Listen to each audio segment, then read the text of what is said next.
Тәлгат Галиуллин, Сәйит Сақманов, Тәубә.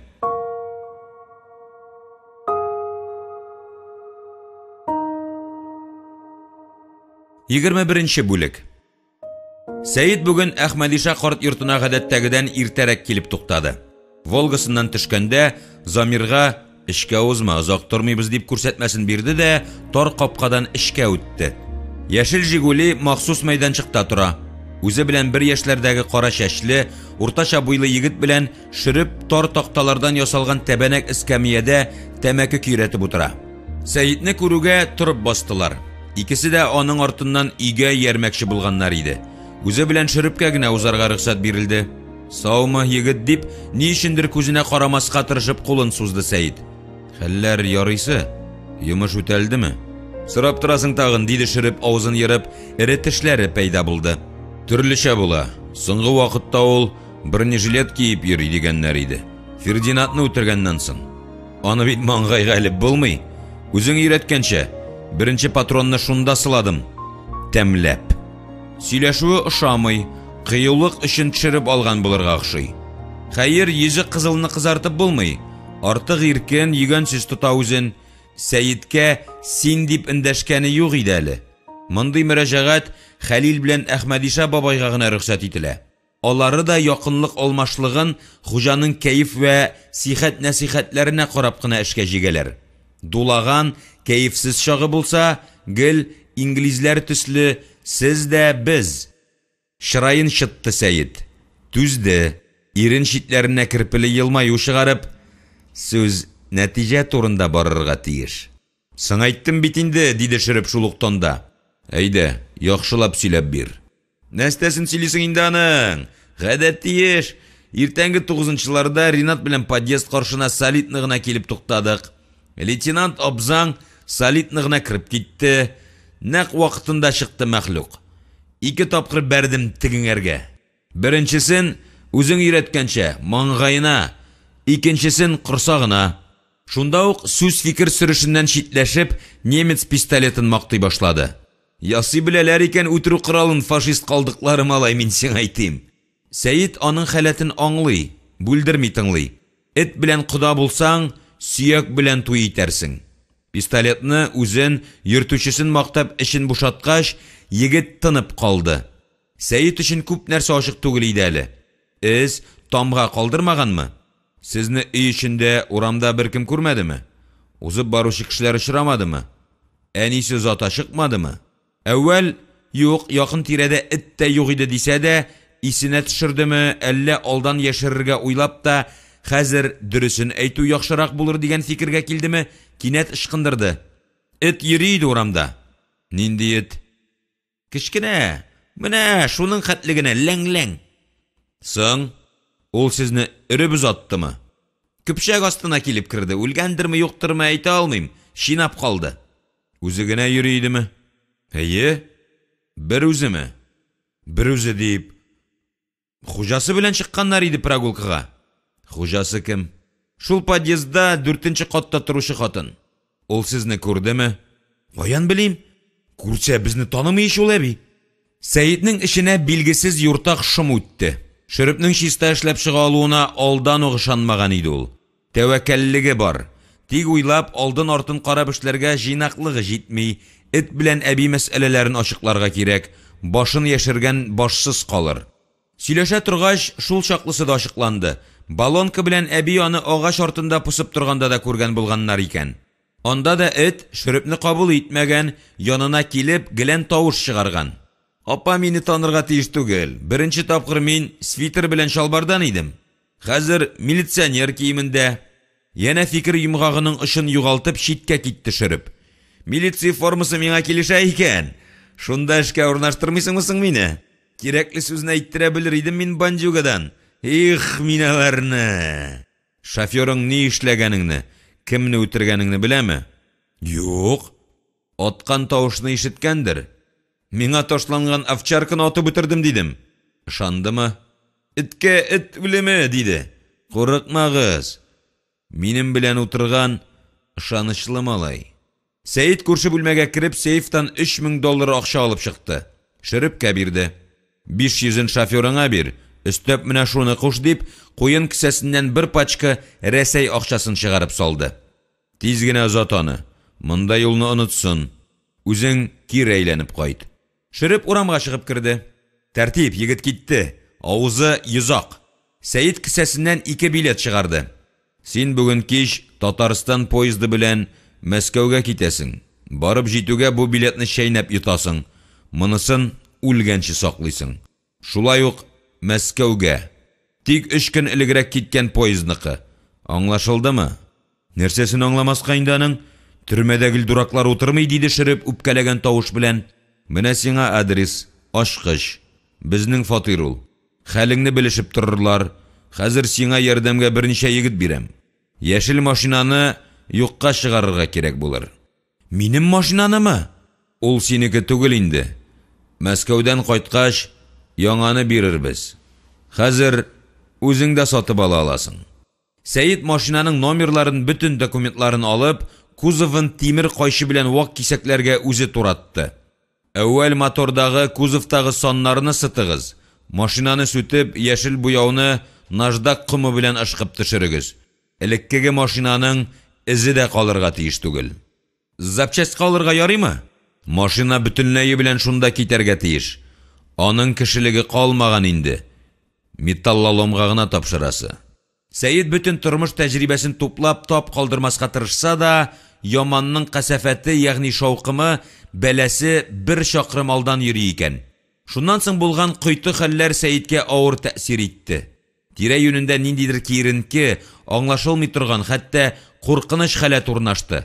Билгесезлек пәрдәсе томанлы һәм ямсыз иде. Кул эшкә бармый, башны акыллы фикерләр, бурылышлар читләтеп үтә. Шакма ута алмый. Үзен кая куярга белми аптырап, каңгырап йөргән көннәрнең берсендә күңелсез хәл килеп чыкты. Яманга якын килсәң, карасы йыгар диләр. Бусы да шырып калдырган эз булып чыкты. Сәйитне Әхмәдиша бабай йорты янында уртача буйлы егет каршы алды. Кара чәчле, йөзе, гәүдәсе мин татар тукымыннан дип тора. Сәйитнең аны кайдадыр күргәне бар иде кебек. Хәтерендә бу сын тиз генә табылмады. Сәйит Яруллович, исәнмесез? Сезне кем дип белик, диде көтелмәгән очрашуга артык шатланып сикереп төшмичә. Мондый күрешүләрнең берсе дә шатлыклы хәбәр, сөенеч алып килмәгәнен үз тәҗрибәсендә кат-кат сынаганы бар Сәйитнең. Рәхмәт әйтер өчен көне буе урамда көтмиләр. Мин сәнгатьнең шоферы Ринат булам. Машинасын үзе йөртә иде ул, дигән булды хуҗа, бу егетнең кем икәнен генә түгел, ни өчен килгәнен дә шамалап. Шырып аның белән исәп-хисапны ясамаган яисә егет буларны куркытып, тагын да күбрәк кайрып, киләчәктә дә суырып, имеп ятарга мөмкин булыр дип юлга чыккан. Кымсызлык, тормыш биргән форсатны кулдан ышкындырмау адәм баласының иң начар сыйфатлары түгел. Зонадан чыккан кеше башкача фикерли алмый. Үзенчә хаклы. Аны үзгәчә яшәешкә өйрәтмәгәннәр. Теге көнне мин аның белән эшләдем. Нинди теге көнне? Сәнгать үзен урамда тешләгән этне аткан, икенчесен син көпчәк астына алган дүшәмбене күздә тутасыңмы? Алай ук түгел, дөрес сөйләмисез. Сәйит аны ишетмәмешкә салышты. Сезнең кайларда ниләр кыланып, баш-баштакланып, синең достың Сәнгатьнең маймылланып милиционер формасын киеп, кеше куркытып йөрүен мин соңыннан гына ишеттем, кем тәкъсир. Юри озын итеп бутап, катлауландырып сөйләде Сәйит. Тегеннән калган гадәте булса кирәк, әрсез егет бармакларын тартып шартлата. Ә күзләрендә имансыз, динсез салкынлык, әзерлексез кешене туңдырырга мөмкин. Сез нәрсә, абзый? Мине тилибәрән орлык ашаган дип беләсезме әллә? Бер шашкан эт ату өчен атналар буенча агач төбендә утыралар диме?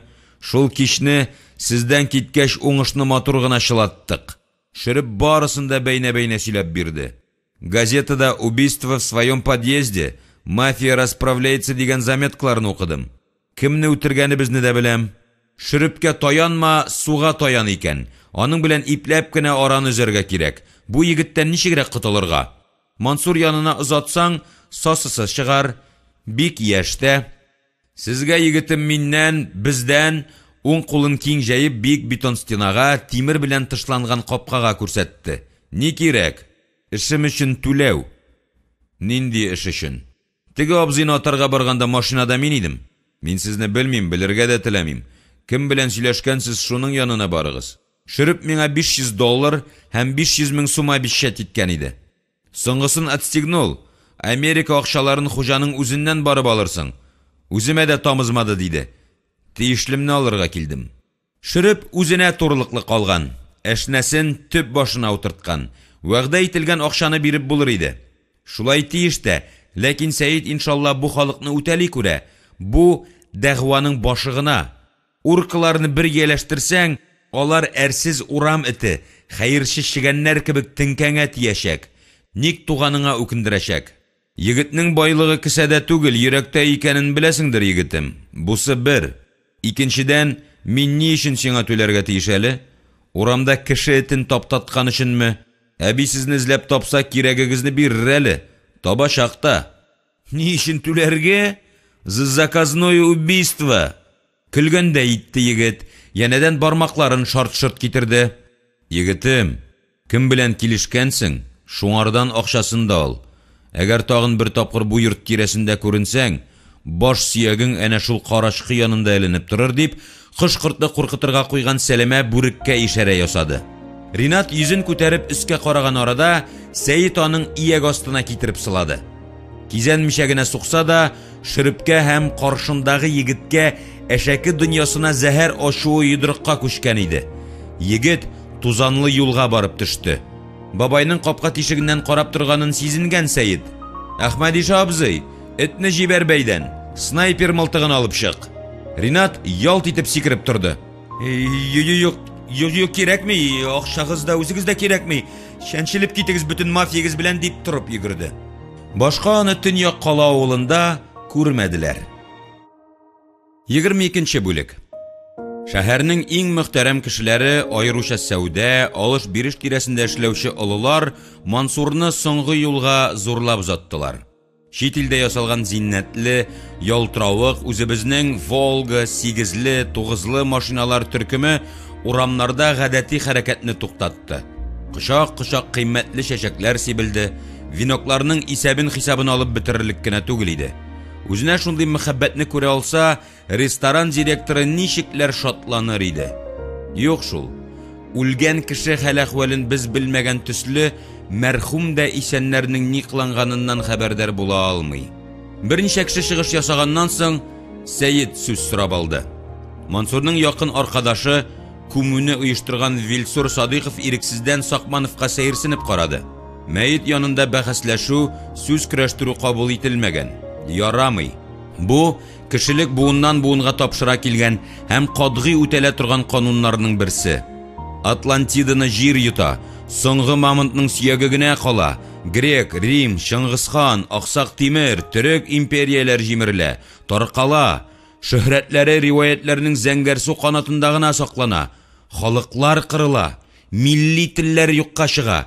Үлеләргә ихтирам дигән язылмаган канун исә кешен саклый, гамәлдә кала. Сәйиднең өстендә япон миллионерлары кия торган зәңгәрсу кара костюм, гыйнвар кары төсле оппак күлмәк, яшел кыяр төшерелгән тар ефәк галстук. Үз бәясен белеп, тулы тынлык урнашканны көтеп алды. Матурлык өчен кигән алтын кысалы кара күзлеген кулына төшерде. Кадерле Мансур Мәүлетович, барчабызга кыен бүген синең белән аерылышу. Бу кытышкы җинаяткә ышанасы килми. Һәр кемгә тормыш бер генә бирелә. Аны тартып алырга берәүнең дә хакы юк. Явызлык бездән көчлерәк. Михербансызлык үзенә корбанга күк йөзендә якты йолдыз булып янган безнең дустыбызны сайлады. Җиһанда Мансур атлы йолдыз сүнде. Аның якты кешелекле, моңлы эзе безнең йөрәкләрдә мәңге сакланыр. Бу кайгылы минутларда бик күп сөйләп булыр иде. Тик безнең тирән хәсрәтне чагылдырырлык сүзләр әлегә табылмаган. Хуш, Мансур дус. Урының ыжмакта булсын. Кесәсеннән оппак кулъяулыгын алып, күзләрен сөртә-сөртә читкә китте. Бу көнне табигать Сәйидкә сынау артыннан сынауны җибәрә генә торды. Кабергә вакытлы таш һәм койма утырткан арада Мансурның анасы килде аның кырына. Ак яулыктан авызының бер читен генә бушатып: "Беләсеңме әле, Сәйид, улымны үтерделәр бит. Менә күмдек. Кайтмастыр инде. Беләм, апа, дип тиз генә читкәрәк китте Сакманов. Калтырауны китереп бәргән кулларын ашыгып кесәсенә тыкты. Ярый әле апа аңларлык хәлдә түгел иде аның хәләтен. Читкәрәк китеп тә өлгермәде, Сәйитнең җиңенә икенче берәү орынды. Исәнлектәме, Сәйит Яруллович? Күзе белән күргәнче үк тән күзәнәкләре белән тойган иде полковникны Сәйит. О, иптәш полковник, хәерле көн. Бик үк хәерле түгел шул, иптәш Сакманов. Алдан сезнең ярдәмчегез Фердинандны үтерделәр. Хәзер менә Мансур Мәүлетовичны алдылар. Бер үк кешеләр эше дип саныйсызмы? Мондый сорауны бирергә тиеш түгел иде Сакманов. Аның да күңеле кояшлы көндәге язгы боз шикелле йомшарган. Сизми дә калды. Иманым камил, ике үлем арасында тыгыз элемтә бар. Берсе икенчесенең нәтиҗәсе дисәк тә ялгыш булмас. Фердинандны үтермәгән булсалар, Мансур да яшәвен дәвам итәр иде димәкче буласызмы? Мин алай ук раслый алмыйм. Әле тикшерәсе, ашыклыйсы, өйрәнәсе бары сезгә бу нәрсәләр мәгълүм. Кинаяләр, төрттөрүләр белән сөйләшмәгәле, иптәш полковник. Шундый хәсрәтле көнне булса да. Мин үтерүчене барыбер табачакмын, Сәйит Яруллович. Ышануымча, сезнең бу эшкә катнашыгыз бар. Табут янында матур сөйләдегез, тик ихласлык җитмәде. Гаепле кеше икәнегезне мин тавышыгыздан сизендем. Хөрмәтле полковник иптәш, мин бик күп нәрсәләрне сизенеп яшим. Тик аларны папкага теркәп булмый. Хөкем эше ачып та булмый хәтта. Мәсәлән, күптән түгел Татарстан кооператорлар оешмасының Киндеридәге склады янды.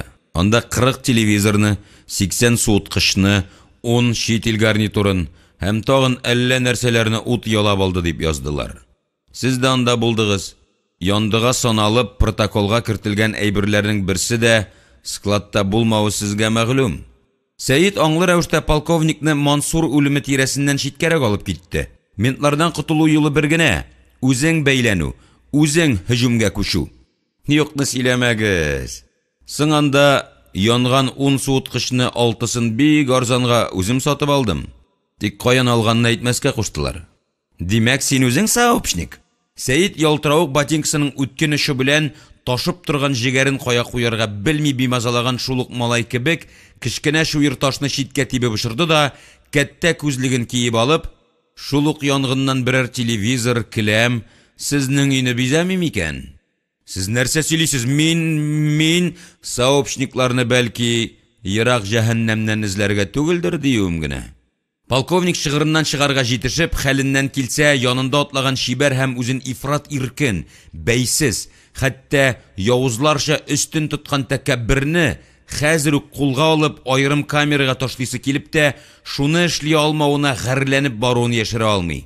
Мин үтерүчене табачакмын. Анда сезнең катнашыгыз булуында минем шигем юк дип төкрекләрен чәчә-чәчә шын күңелдән ярсыды полковник. Сау булыгыз, иптәш Насыров, диде Сәйит. Юри кыланып башын, билен бөгеп, бер мизгелгә күзләре очрашты. Аларда бер-берсенә мөнәсәбәт ачык чагыла иде. Фердинандны күмүдә дә катнашкан иде Насыров. Каберлеккә ментны мәрхүмгә уңай мөнәсәбәт алып килмәгәнне сизенде Сәйит. Буып ташланган сарыкның итен эзләп бүренең кабат киләсен белә ул. Кайгылы шөгыльдә катнашучылар арасында үтерүчеләрне күзли. Анда да үзе килгән иде Сәйит хатына. Кайгыңны уртаклашам. Рәхмәт. Сезгә бик турылыклы адәм иде. Әшәке кешене үтермиләр. Андыйлар дөньяны сасытып, картайып, бавыр авыруы белән интеге бүләләр. Фердинанд бәхетле. Сау буллашырга ярты казан килгән. Җәүдәт аны бүлдермичә тыңлады. Кайгысы кара болыттай булса да, Сәйитнең югалып, йомшап, таралып калырга хакы юк иде. Полковникның ачыклыйсы килгән соравы да бар икән. Сөйләшү көтмәгәнрәк юнәлеш алды. Сәйит Яруллович, сезнең кыйблагыз бармы? Кыйбла барчабыз өчен уртак инде ул. Шул якка карап намаз укыйсы. Картайгач. Кыйблагыз нинди? Җавап бирегез мөмкин булса. Төсен сорыйсызмы? Тормыш кыйблам сезне борчыймы? Соңгысы кызыксындыра мине. Башын күтәрмичә генә сәерсенеп полковник ягына күз салды Сәйит. Йөзе җитди иде тегенең. Кыйблам йөгәнсез җил. Җилнең төсе юк. Жаны бар, диде Җәүдәт җитди итеп. Җилнең җанын эзли, яшь гомерләр үтте инде, иптәш полковник. Кешеләрне саклыйсы иде Сәйит Яруллович. Сезнең белән бәйләнмәсә, Фердинандка яшисе иде әле бу фани дөньяда. Фәннәр кандидаты. Бу корбан сезнең намуста. Бәлки, сезнекендәдер, иптәш полковник. Тәртипне мин сакларга тиешме? Мин милициядә эшләгән кеше, беләсез. Җинаятьчене тотып алып килгәч, кем минем кулга сукты? Ахыр чиктә мине хәзерге шөгыльгә үзегез үк этәрдегез түгелме? Әлбәттә, конкрет сезне күздә тотмыйм. Сөйләшү ике як эчендә авыр, төртмәле, түбәнсетүле дулкында чайкалды. Бүген дә шул ук рухта бара аңлашу. Үзен күпме генә егетләрчә бәйсез тотарга тырышса да, Сәйитнең калбендә тырнаклы мәче утыра.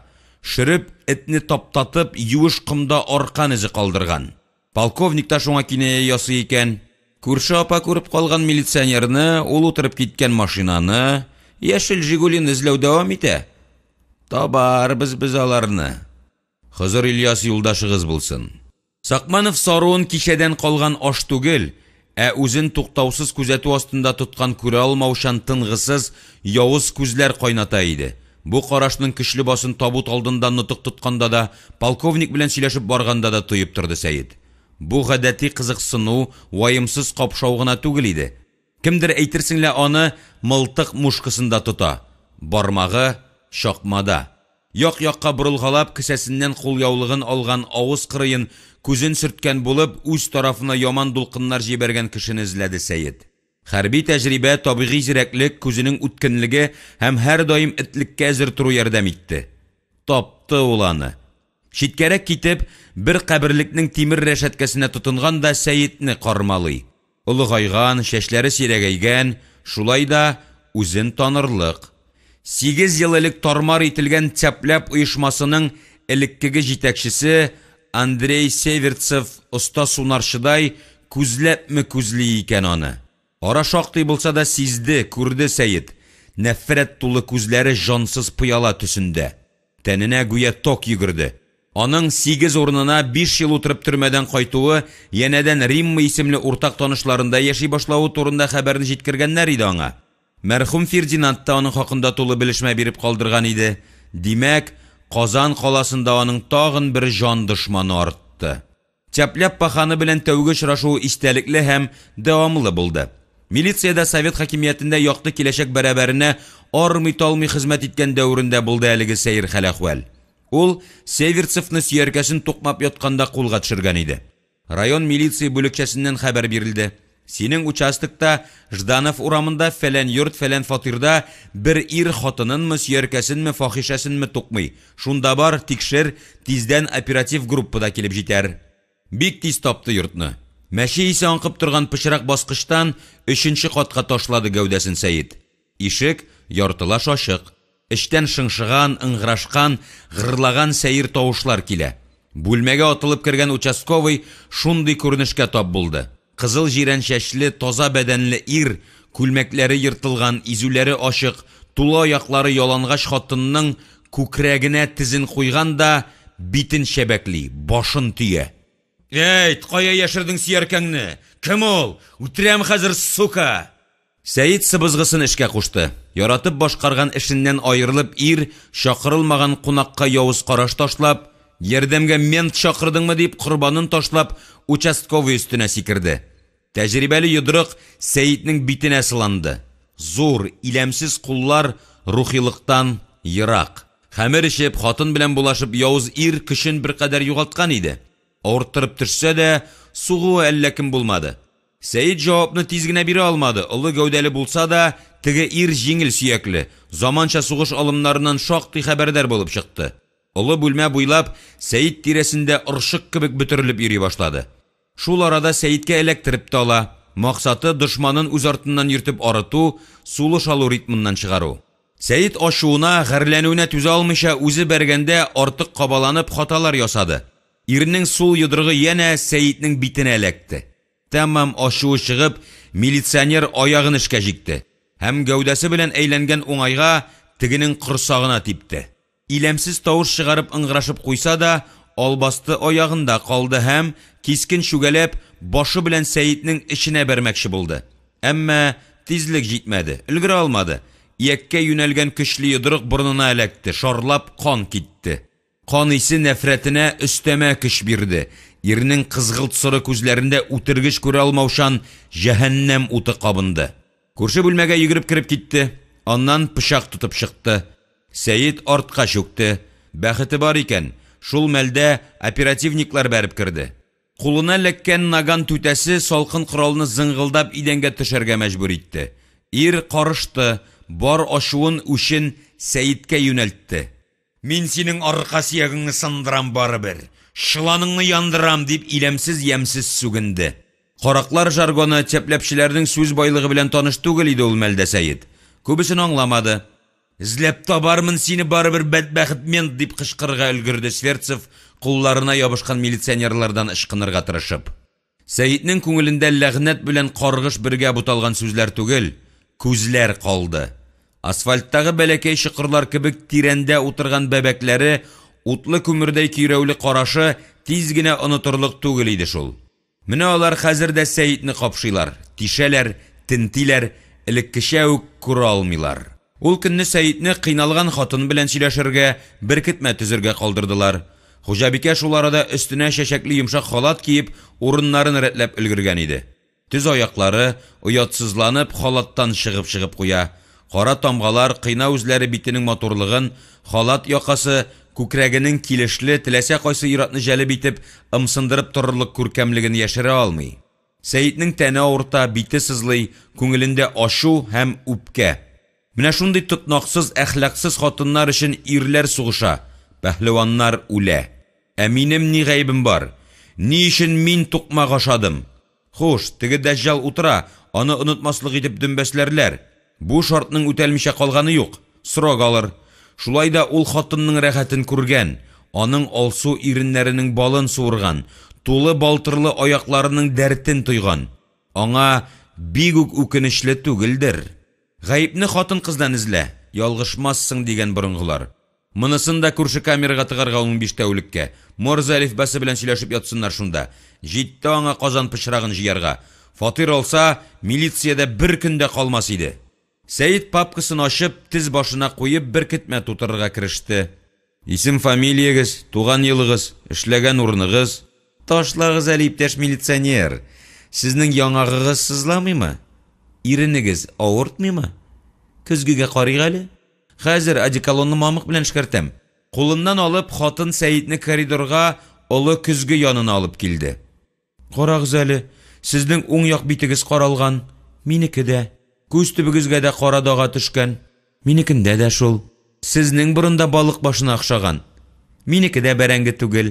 Көлсү чырайлы, зур сыйык зәңгәрсу күзле, сөяр өчен яратылган мул тәнле хатынга күтәрелеп карады да көлеп җибәрде Сәйит. Ну шуртымасың әле мин шундый чибәр хатынга бәйләнеп ятам дип, Римманы үз ягына борды. Тегесе, шуны гына көткәндәй, сусыл иреннәрен Сәйит ихтыярына тапшырды. Җене сөймәгән кәгазь урынына башка беркетмәгә өстенлек бирде егет ахыр чиктә. Сверцев көнчелегеннән тилереп, Риммадан булмаган сөяркәсен таптырып, үзенә үзе баз казыган булып чыкты. Аны фатирлар басу, кибетләр талау, машиналар урлау буенча күптәннән эзлиләр икән.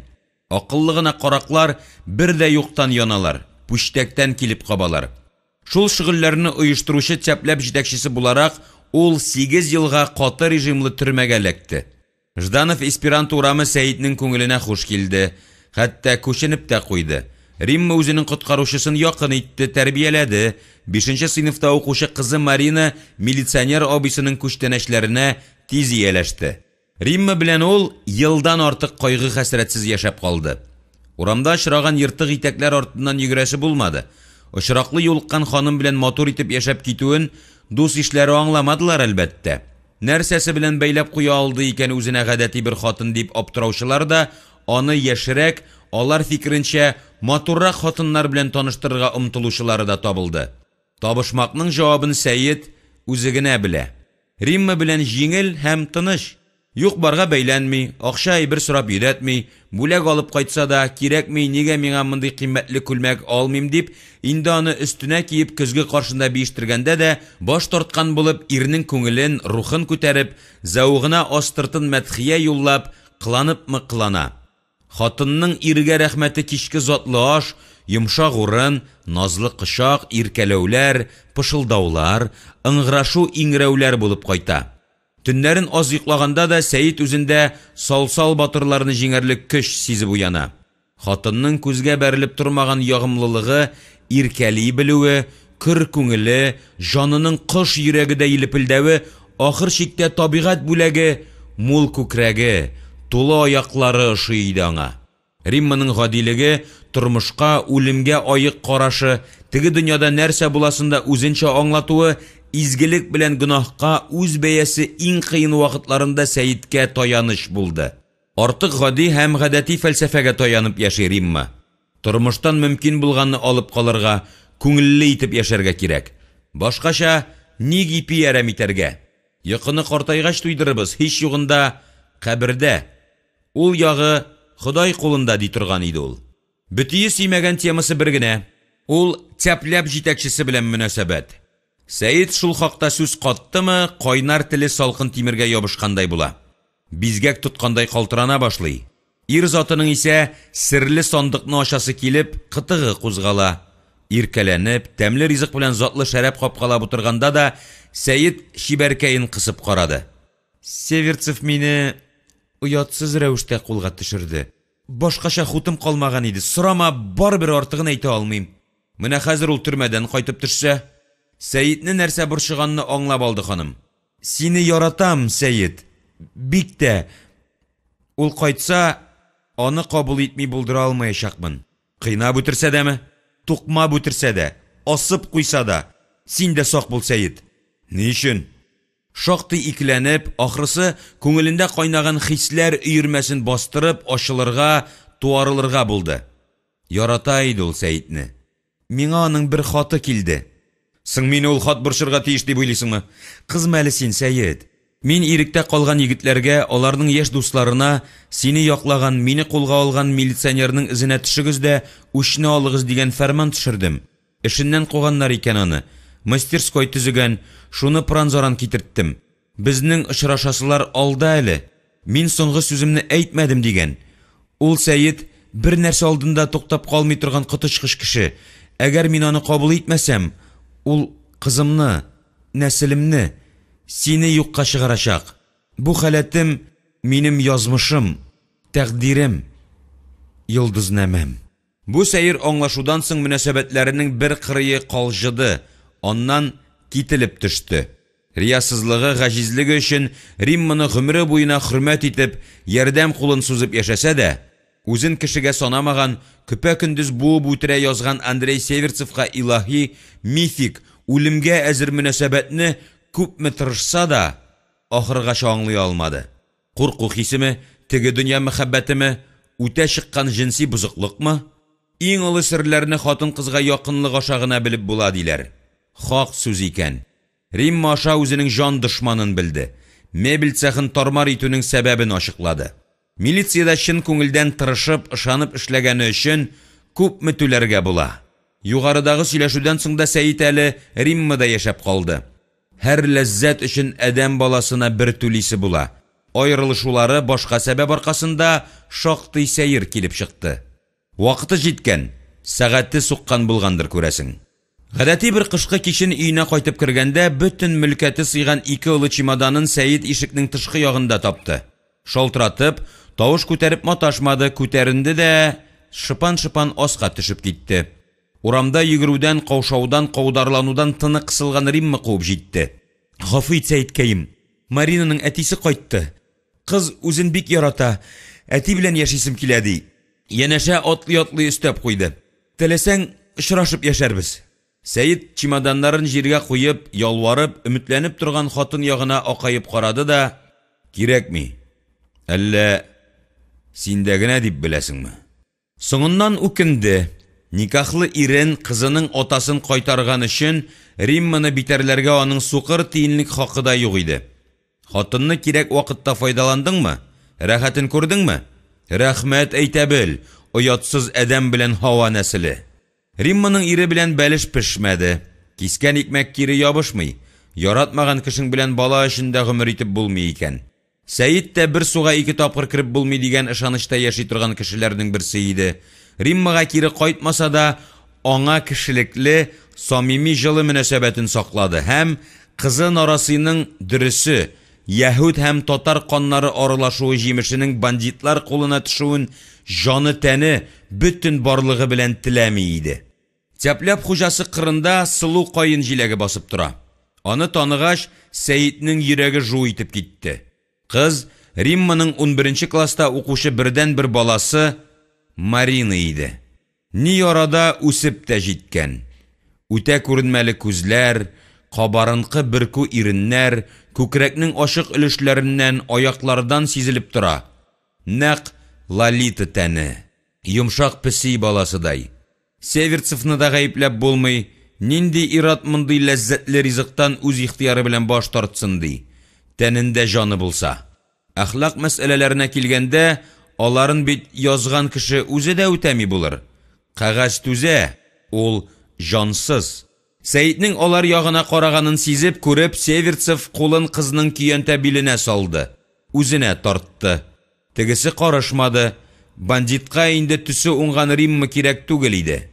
Полковник белән салкынча гына саубуллашып, мазардан чыгып, берничә урам узуга, Замирга машинасын туктатырга кушып, автоматтан Римманың эшенә шалтыратты. Римма исәнме? Бу Сәйит әле. Бухгалтер ханым бик шатланды. Сәйит, ни хәлләрең бар? Бер дә күренмисең, сагынып биттем. Марина өйдәме? Шыбыкның теге башында сорауны үзләре теләгән юнәлештә аңладылар. Өйдә юк. Мин 4тә булам, кил яме. Яраткан кысты быйыңны пешереп куярмын. Сәйит хатынның ваемсыз, әмма чын йөрәктән яратып лыкылдавын игътибар нөктәсенә үткәрмичә, үз яссылыгын кайырды. Марина кая дип сорыйм. Син нәрсә, Сәйит? Марина да Марина. Иптәш кызлары белән 3нче көн Мәскәүгә китте, бер атнага. Кичен сугыласыңмы? Марина бер кая да китмәгән. Ул Казанда. Бүген күрдем. Хуш. Артык бер ни әйтмичә трубканы куйды. Маринаны кызганды Сәйит. Үз кызы кайларда йөри? Кем кулларына барып кирде икән? Июльдә аңа 18 тула. Күз алдында тормаган йөрәкне артык тырнамый икән шул. Үз балаңны онытып, кешенекен кайгыртып йөрисең. Үзеңнеке үзәктә, кешенеке киштәктә булырга тиештә бит. Нишлисең? Дөнья бу. 23нче бүлек. Игелекнең генераль директоры Шөрепне Мәскәүдә качып ята дип нык ялгышты. Шөреп анда бер атнада тормады. Танышлары бик тиз табып аны Шаллы, Алабуга якларына алып кайттылар. Яна милиционер формасына киендерделәр, кулына шитил пистолеты тоттырдылар. Кемгә атарга икәнен күрсәттеләр. Эшне башкарганнан соң кулына акча куеп, Казанда ташлап калдырдылар. Теләсә кайсы җан иясенең үз уясы була. Ул анда яраларын ялый, ял итә. Кеше калбе кан тамырлары, тән җепселләре табигый халәтенә кайтканнан соң гына хәрәкәткә күчә ала. Шөреп тә шыпырт кына бер бүлмәле фатирына кайтып төште. Ул аны үзенә сатып алган иде инде. Хатынына гына хәбәр итеп, яшертен бикләнеп ятты. Дөньяда ул беркемгә кирәк түгел. Кыен мизгелләрдә хатыннан да якын кеше юк икән дигән иманга килде Шөреп. Бүген ул куркынып уянды. Шибеннәр пешратып бетергән көзге каршына басып, үзен өйрәнде. Тар маңгай, эшкә баткан сары алмалы күзләр, җилкәгә уксыланып утырган имән муен. Ул көзгедәге әдәмне ошатмады. Соңгы вакытта күп эшкәнлеге күренеп тора, үтүк кирәк дип ямсыз елмайды. Бүген яхшылап кырынырга кирәк. Иртәгә элеккеге тәпләп албастылары белән очрашасы. Алда бик зур эш тора диделәр. Регина белсә, тау кәҗәседәй үрле-кырлы сикерер иде. Шул манзараны күз алдына китерде. Шул арада Регина уянып, җәһәт кенә ире янына килеп басты. Иртәгә бурычны алырга барам. Нәрсә, берәрсе акча алып торган идеме дип сорады Регина, күңеле нидер сизенеп. Яхшыны да, яманны да хатын-кыз киптергеч кагаз төсле бик тиз үзенә ала. Юкла, сүз акча турында бармый. Нәрсә тагын? Регина, мин куркам. Син мине бик кыю, тәвәккәл, йылгыр кеше дип уйлыйсыңдыр. Мин куркак кеше. Куяннар нәселеннән. Йолдызнамә буенча да шулай. Үзе көлгәндә әйтте, тешләрне күрсәтеп, иреннәрне йыругына килеп чыкты. Сине коткардык, Хәзер безгә ярдәм итәр вакыт диделәр. Шулай мәңге бер-берегезне сакалдан тартып йөрерсезме? Тагын кемнедер алырга кирәкме? Бер депутатны җәһәннәмгә озаттык. Кем икәнен дә тәгаен белмим. Депутат булганы өчен түгелдер дип уйлыйм. Кемнеңдер бугазына сөяк булып кадалган. Юлына аркылы төшкән бугай. Сәнгать кадерлем, тыңла тиле хатыныңны. Ахыр чиктә бердән-бер якын кешеңне. Ташла син бу шөгылеңне. Кеше үтерүдән башка һөнәр юкмы? Теләсәң киттек башка җиргә күчеп, Себергә, Уралга, Камчаткага. Милиция полковниги кызы булып та берни аңламый дип уйлап алды Шөреп. Алардан бер кайда качып кутылып булмый. Тәсбих төймәләре төсле инде без бер җипкә тизелгән. Берәү оештыра, куша, минем кебек мәхлуклары пышрак эшен башкара. Айырма шунда гына. Эләксәк, миңа 15, аларга 5 еллай шулпасы. Алар мине эзләп табачак, сатачак. Соңгысы дип әйттем инде. Синең сәнгать, гаиләң бар. Шул хакта уйладыңмы? Нәкъ менә шуның өчен ризалаштым да, үзем генә булсам баш тарткан, кашып яткан булыр идем. Үчне синнән алачаклар. Шөреп шидән курткасын алды, култык астына кыстырды. Көрт басып киткән кырда ялгыз утырган агач төсле бүлмә уртасында катып калган Регина янына килде. Үзеннән озынрак хатынының җилкәсенә башын куйды. Көрсенде дә тиз-тиз атлап чыгып китте. Ул көнне урамны, йортны өйрәнделәр, җәһәннәмгә алагырга тиешле кешене хәтерләделәр. Икенче көнне дә Шөреп үзенә урын таба алмыйча, ишекле бүлмәле арлы-бирле йөренде. Регинасы бүген килмәде. Әүвәл ни өчен саруы кайнаганны, йөрәге янганны аңлый алмый интекте. Күңелен игәүләп торган галәмәтнең Зөлфия икәнен танырга теләмәде. Аның мул күкрәкле Регинасы Зөлфиядән киммени? Һич юк. Ә шулай да ул Зөлфияне ярата бугай. Жанында җәрәхәт булып калган шушы кыз өчен генә яши бит сәнгать. Аракысы бетте. Йөзенә ят елмаю иңде. Ул Зөлфиянең билендә, зифа аркасында, төз аякларының дәвамы, артка чыгып торган кабартмаларында, Венера калкулыгында Сәйитнең кулларын күз алдына китереп, бөтенләй шыгырыннан чыкты. Ашу яман шиш төсле кабарды. Утлы казандагы көнбагыш майыдай кытырынып кайнады. Хәзер Сәйит Зөлфияне кочагында эритеп ята булыр. Бөтен тәне буенча салкын судан чыккан этнекедәй калтырану узды. Үзенең Зөлфия турында уйларга, хыялланырга хакы юклыгын да аңлый ул. Теге вакытта Регина дөресен әйтте. Зөлфия аның кебек сасы авыз өчен яратылган мал түгел. Шулай да ир кеше үзенә, нәфесенә китереп кыскан теләгенә хуҗа була алмый. Әдәм баласы шулай яну киюләр, хәсрәт сызланулар өчен туа күрәсең. Ниятен гамәлгә ашырмас булгач, ник тудыра аны дөньяга Ходай Тәгалә? Бәхетсезләрне, ятимнәрне, явызларны гел таптырмасын иде ул хатын-кыздан. Ни өчен мондый гаделсезлек, тигезсезлек яши? Шул ук Сәйиткә барысын да, байлыгын да, шибәр хатынын да алдына чыгарып куйган. Шөреп аңардан кай ягы белән ким? Буе тәбәнәгрәк, шул гына. Җирдә бирмәгән мәрхәмәтне Тәңребез теге дөньяда кайтармакчы буламы? Юк, Шөреп разый түгел. Аңа барысы да фани яшәештә, бүген кирәк. Бугазына килеп биялгән хисләр өермәсенә, жанына үрләгән лайлалы бушлыкка түзә алмыйча, Шөреп урамга чыкты. Аяклары кая атлаганга башы җавап бирмәде. Туманлы күзләре ишек такталарына, кирпеч биналарга сугылган исемнәрне укыды. Тамагы кытыклауына һәм эчке чакыруга буйсынып, ул кафе-ресторан дип язылган бинаның эченә үтте. Халык күп түгел. Аккордеон, гитара һәм кларнеттан торган оркестр тавышны җитәрлек чыгара. Өчесе дә җырлаган була. Көндезге 12ләрдән эшә башлаган Шөреп бер шәркә җибәрүгә исереп китте. Ул атнаның көнен исенә төшерергә азапланды. Бүген җомгамы, әллә ял көнеме? Юктыр, бүген сишәмбе көндер. Якшәмбедә ресторан халык белән шыгрым тулы булыр иде. Ул тирә юненә күз салды. Янында фюрерныкы төсле борын тишеген генә каплаган, тырпайган мыеклы 30 яшьләрдәге бер ир ниндидер сыры сыйыкча эчеп утыра. Каядыр күргәне бар шикелле. Исенә төшерә алмый Шөреп. Нинди ки уйный оркестр? Тыгыз тиреле, ышлы битле ир сискәнеп куйды. Нәрсә дисез?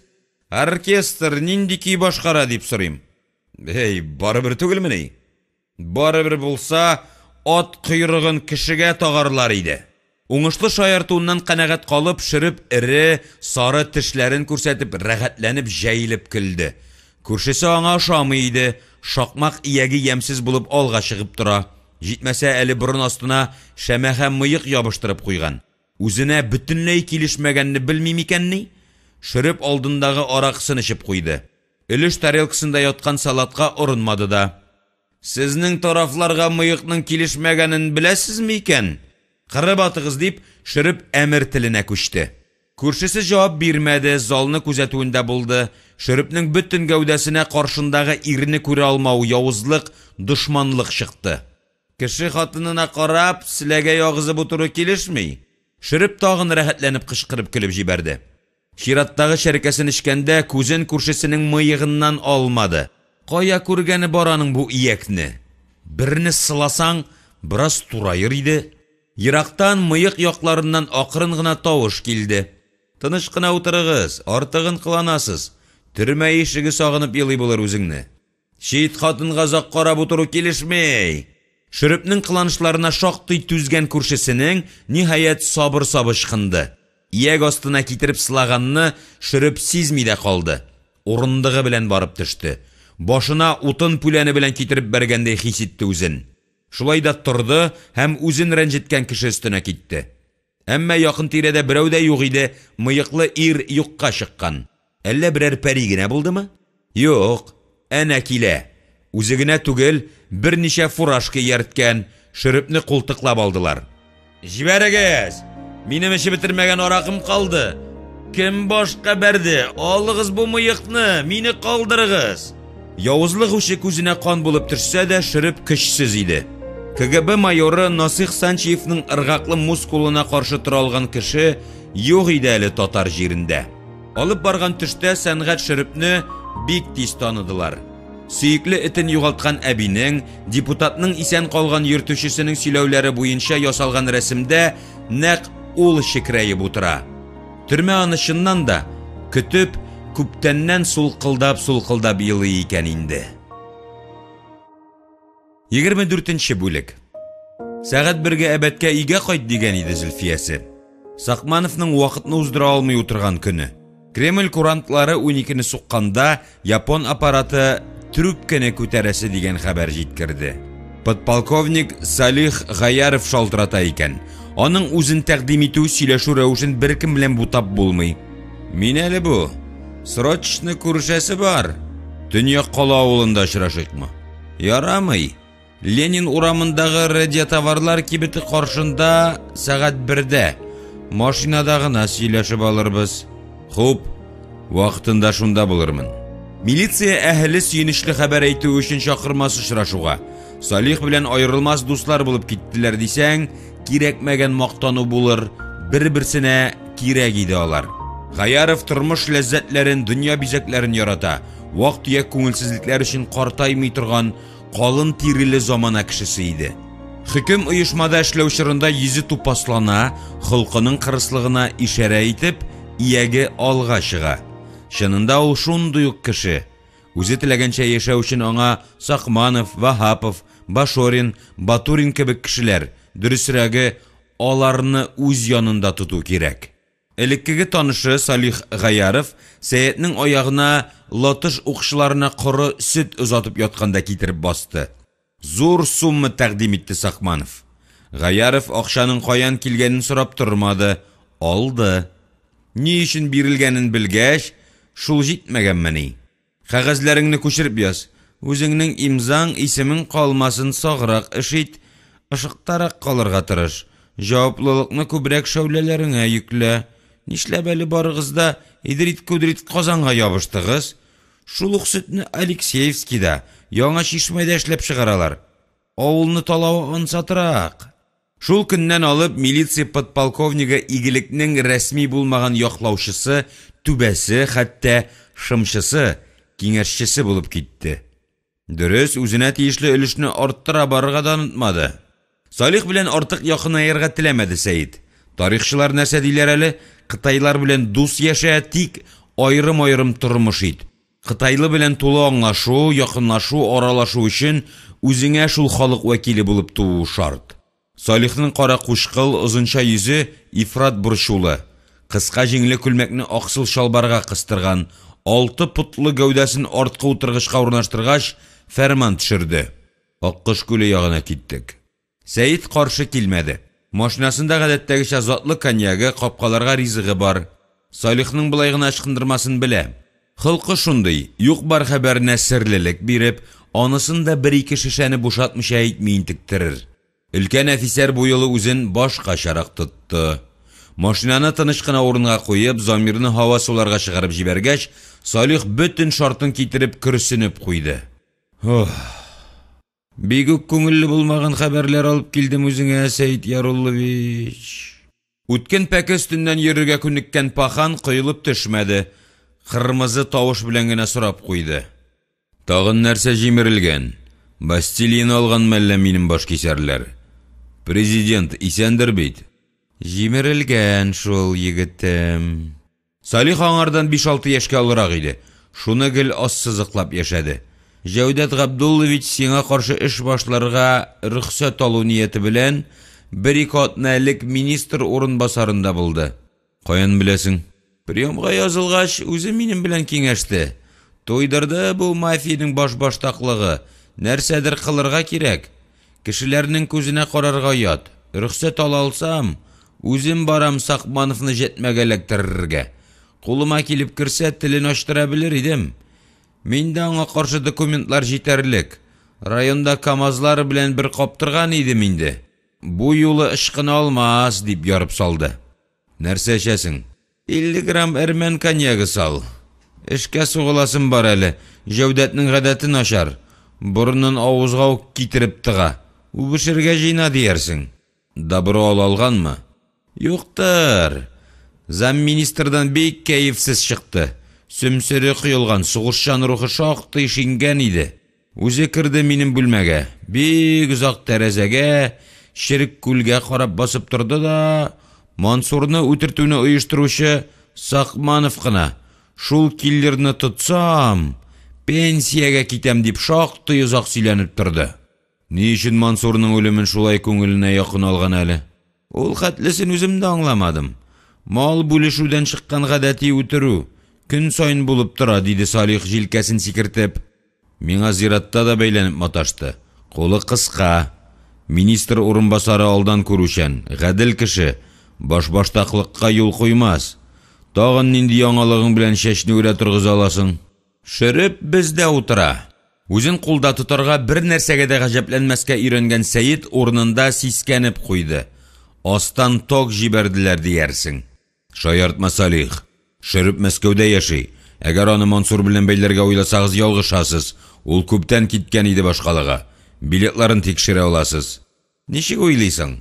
Яраткан шурупчигың, кесәсендәге кәгазьләре, билетлары, шурты-мурты буенча Мәскәүдә саналып та, Татарстанда кеше үтереп йөри алмыймы? Салих җәенке кашларын уйнатып, маңгай җыерчыкларын бейтеп алды, кискен итеп әйтте. Буш гыманны калдырыйк. Мин малай шалай түгел. Шерепне аерым камерада саклыйлар. Янына кирдем. Бик нык изгәннәр үзен, карарга куркыныч. Сәйиткә тәэсирне көчәтү нияте белән җентекләп, тәфсилләп тәкърарлап бирүне кирәк тапты. Битен куе каннан торган буламык иткәннәр, күз бәбәкләре яңгыр гөмбәсе төсле шешенгән, шартлаган ирененнән аккан кан елгачыгы йон үскән иягенә, йыртык күлмәгенә агып төшкән. Нишләп шулай җирәнгеш ваклыкларга туктала? Мине өркетеп алу өченме, бәясен күбрәк кую максаты беләнме? Киленем сиңа әйтәм, кызым, син тыңла дигән сүзе түгелме ментның? Күрдем мин шеребеңне, дип һәр сүзгә шүкеш белән сандалга суккандай басым төшереп дәвам итте. Тагын шулай кыйнасалар, мин түзә алмам. Аларга нәрсә кирәк? Ничек кирәк? Барысын да әйтәм. Теләсә нинди кәгазьгә кул куям. Тырнак асларына энәгенә кадамасыннар. Аркада тәмәке төпчеге генә сүндермәсеннәр дип кычкыра. Бу сүзләрне ул сиңа тапшыру өчен әйткәндер дип уйлыйм. Сал әле тагын 50 грамм. Гаяров сүзләрендә уйланырлык нәрсәләр бар иде. Димәк ки, ширеп сәнгать аны тыңламыйча, әйткәнне үтәмичә бу якка кайтып, тагын нәрсәдер кылган. Милиция кулына эләккән, ялгыз камерда аның авызын ачтырулары табигый. Сорауны Ежов белән Берия кебек җаллатлар алганда, шукракларының да теле ачыла диләр. Шөреп күп белә, сүздән чыккан тәртип бозган өчен җир йөзеннән югалырга тиеш. Тик ничек? Ни рәвешле? Анысы шулай ук милиция эше. Сәйит башын ватып утыра торган мәсьәлә түгел. Авыр тынлык пәрдәсен игелек ширкәтенең җитәкчесе күтәрде. Шөрепне алырга кирәк. Салих үтә гаҗәпләнгән кыйланып, яна куе кашларын уйнатып, кул кабыргасы белән алгы утыргычның аркасына шап-шап сугып алды. Ничек? Ни формада күз алдына китерәсең инде бу гамәлне? Үтәлү рәвеше синең хыял ышышыңа бәйле. Мин үземнән өлеш кертә алам дип, машинаның бардачогын ачып, озын ефәк бау алып подполковникка тоттырды. Әйтик, кемдер бу нәфис җепне аның оясына ташлый. Ялгыш төшереп калдыра. Кемсәдер аның өчен тартып торырга тиеш абзыкай. Сәйит 7нче туйымы белән сумманы билгеләү вакыты сукканны сизде. 2 баксы җитәрме? Усал шаяртасың. $2000 яллап кара үтерүчене. Гади киллерны күндереп булыр иде дә, диде Сәйит киная белән. Аның төрттүрүен кабул итмичә Гаяров булачак операциянең авырлыгын бәян итә башлады. Ул гади кеше генә түгел. Шуруп самарес. Тиле көчкә ия. Анысы сиңа мәгълүм. Ягъни берәү генә аны җиңә алмый. Мин кимендә 2 кеше ялларга тиеш булам. Аларның өлеше аны бик нык саклыйлар. Шуны да истә тотып, 5-не сал.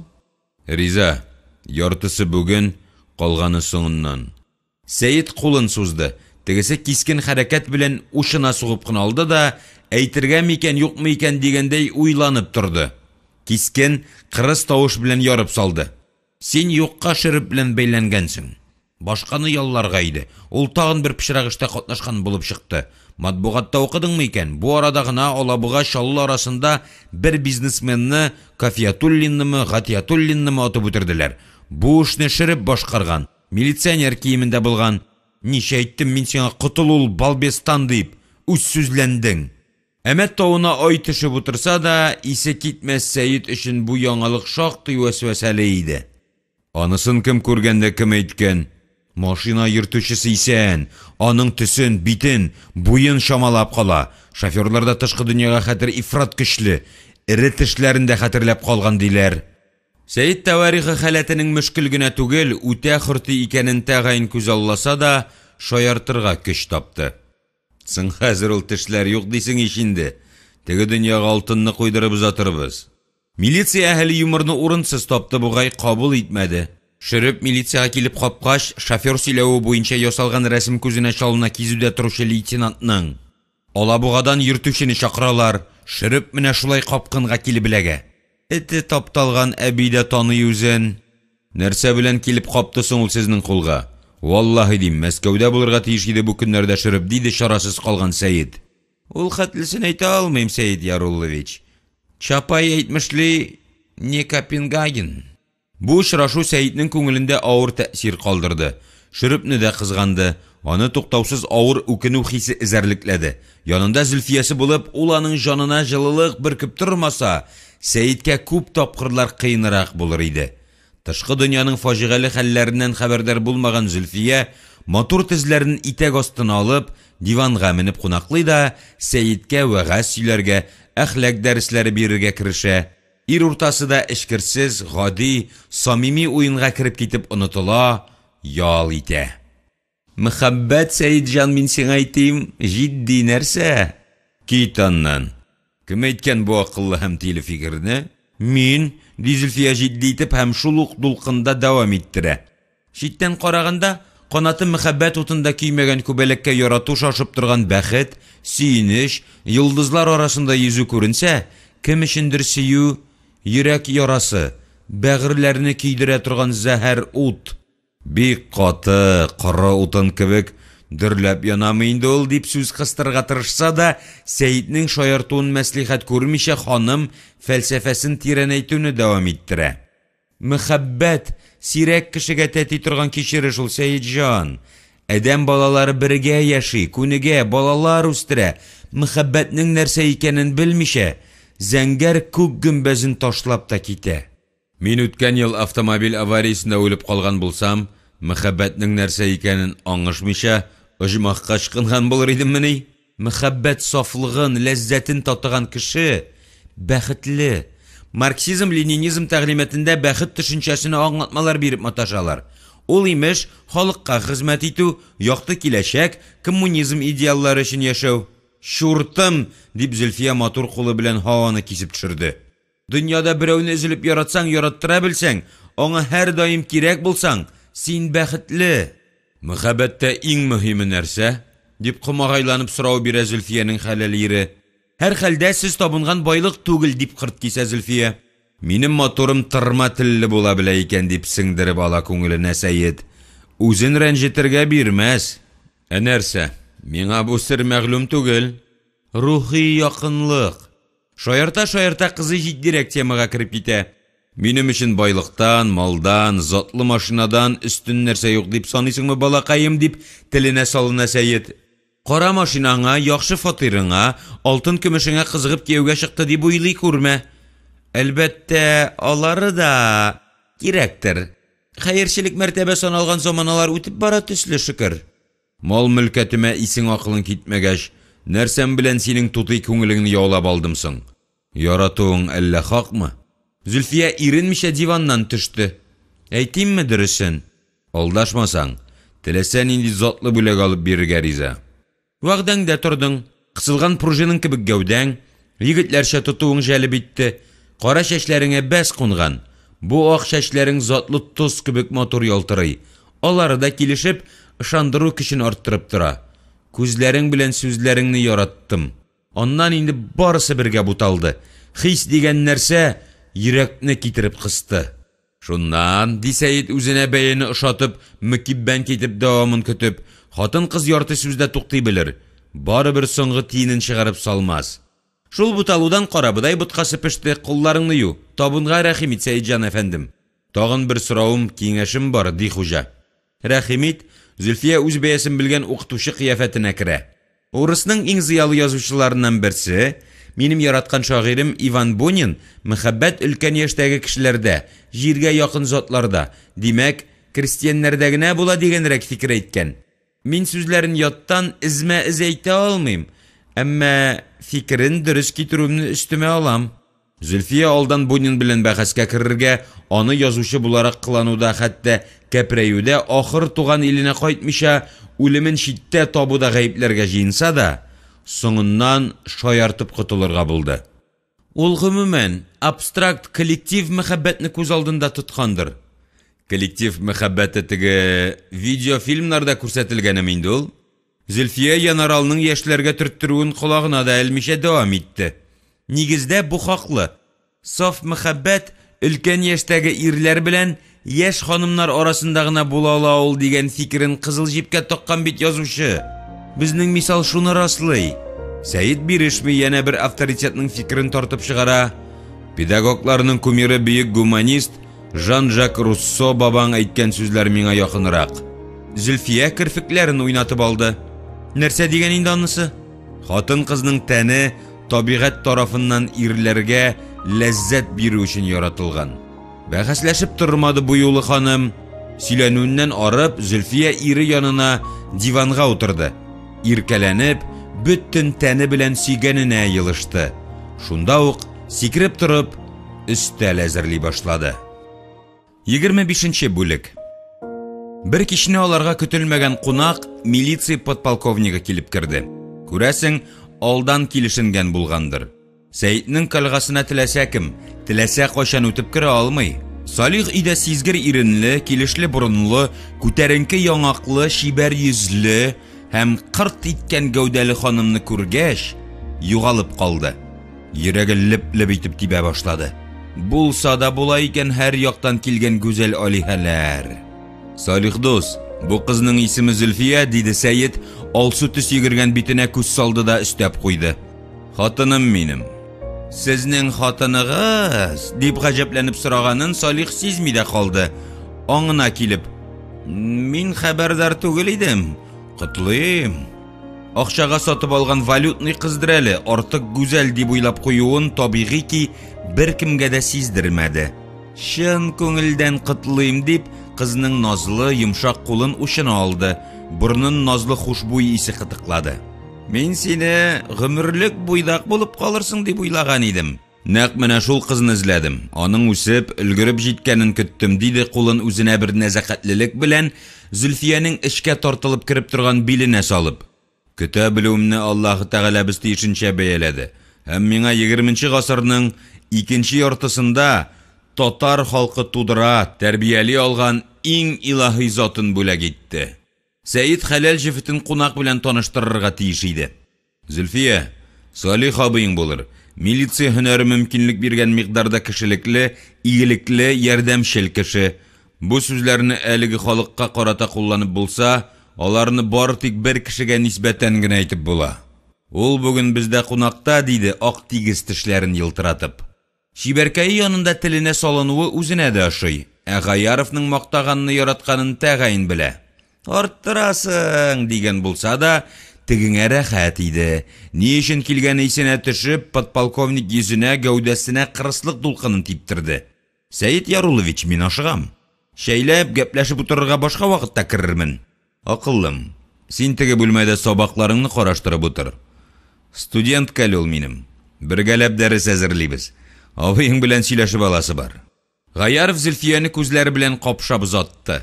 «Шәп кызны кулга төшергән мафиозник» дип көнләшеп куйды. «Акча хәл итә бу дөньяда һәр нәрсәне. Кесәңдә кыштырдап торса, хатыны да сылана, хуҗалар да аяк астында бутала.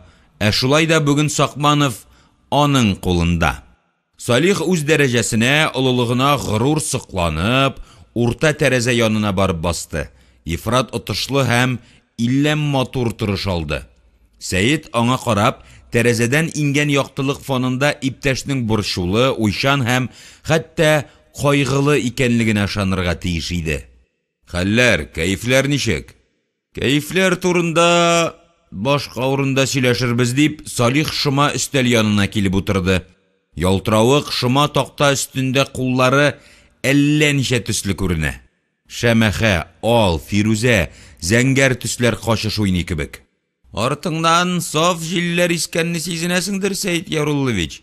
Үтәдән үтәли җил яхшы нәрсә түгел. Үпкәгә бәрү мөмкин». «Нәрсә дигән сүз бу? Төрттерүнең нигезен аңламыйм». «Мансурны алуны кем оештырганны мин белми дисеңме?» «Беләм». «Белсәң, нигез кындырдың гаеплене?» «Юк, Салих дәдәңнән ышкынуы җиңел түгел». «Каясың алайса, үтерүче?» Сәйид үзенең җиңелчә дулкынланганын, тавышының калтыранып алуын тойды. «Мент сизенмәсен. Дус булса да ул халык алдында туарлырга ярамый.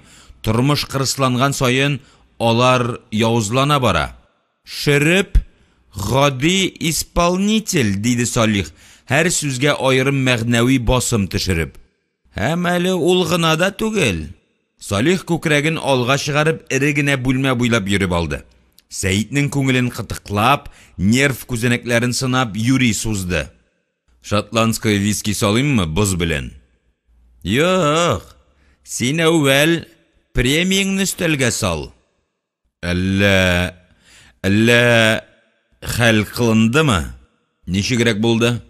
Сәйид артык сорау биргәнен аңлап, аскы иренен тешләде. Булгалы аның белән ашыга торган гадәте бар. Каударланып кызыксынганын, җавапны интегеп көткәнен Салихка сиздерергә ярамый. Кирәк түгел. «Заманында сезнең мебель цехында балта остасы булып эшләгән Сәнгать Кашипов бүген төнлә үзәк төрмәдә үз-үзенә кул салган. Җепкә асылыны бүлгән», диде, суд карарын укыгандай тантаналы тавыш белән. Сәйид әсәренеп китте. Чырайында кан әсәре калмады. Куллары соң читкә җиткән алкашныкы төсле калтыранып алды. Көчкә сүзен әйтә алды. «Урыны җмакта булсын диләрме әле? Ни әйтсәң дә, егет кызганыч. Насыров беләме? Иртән эшкә бер вакытта 7гә килдек. Дежур егет доложить итте, диде Салих тыныч кына. Шундук үзен туктатып, шийне икенче яктан кага башлады. Сен чыннан да бәхетле кеше икәнсең, Сәет. Хатыныңның яшь, шибәр, аңлавымча, акыллы булуын күздә тотмыйм. Кашиповны кызганам, диде Сәет, бу юнәлешне кабул итмичә. Кешеләрчә жәллим мин аны. Шулай яшьли китеп бару. Кызгану хисе андыйларга карата үлемнәреннән соң гына әйтелә шул. Кытырынып барган поезд астына үзең төртеп кертмәдеңме соң? Сыңарган тәүбәң кемгә кирәк? Аның язмышы тумас борын хәл ителгән иде. Мин аның гади кисә карагы тормышына яңалык керттем. Ул ниндидер файдалы эшләр башкарды. Совет төрмәсенә башын яшьли тыгып, анда 5 ел утырган әдәм кеше була алмый. Шукшинның «Калина Красный» фильмын хәтерлисең булыр. Төп герой күпме генә үзенчә яшәргә тырышса да, аңа ирек бирмиләр.